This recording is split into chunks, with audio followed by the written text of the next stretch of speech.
A José e tamén felicitar aquí a Fernando Lozano porque fai uns días que acaba de tomar tamén posesión como en propiedade da plaza de inspector jefe da Policía Local do Barco, así que tamén unha felicitación para ele. Dende logo para nós, para o Concello, para min como alcalde, unha satisfacción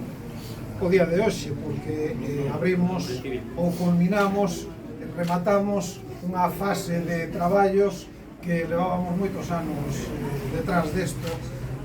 Este edificio no que estamos, que é o antigo edificio de xulgados,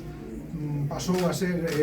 cedido por parte da Xunta de Galicia ao Concello do Barco de Valdeorras no ano 2018, logo de moitos anos de negociacións, e tiñamos claro desde o principio que este era o sitio idóneo para trasladar aquí o servicio da Policía Local, e así se fixo. No ano 2023 empezáronse as obras a partir dun proxecto de algún técnico que temos por aquí arriba, e se culminaron as obras non cando hubiéramos querido, sino cando se puideron. No medio hubo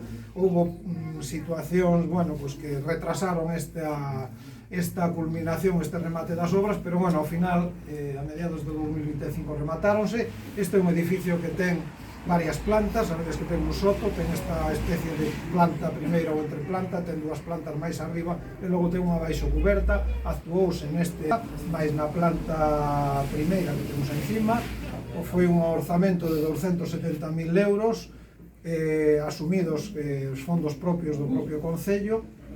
E aparte deso hai que engadirlle tamén unha obrilla moi reciente, ou unha instalación reciente, que é a das cámaras de seguridade de vigilancia do tráfico, que aí dentro serán controladas tamén polo propio servicio da unha inversión tamén de 35.000 euros, e para este ano tamén temos previsto outra inversión de 72.000 euros para rematar o que... rematar non, cambiar a cuberta, porque hai problemas de filtracións na cuberta. E dende logo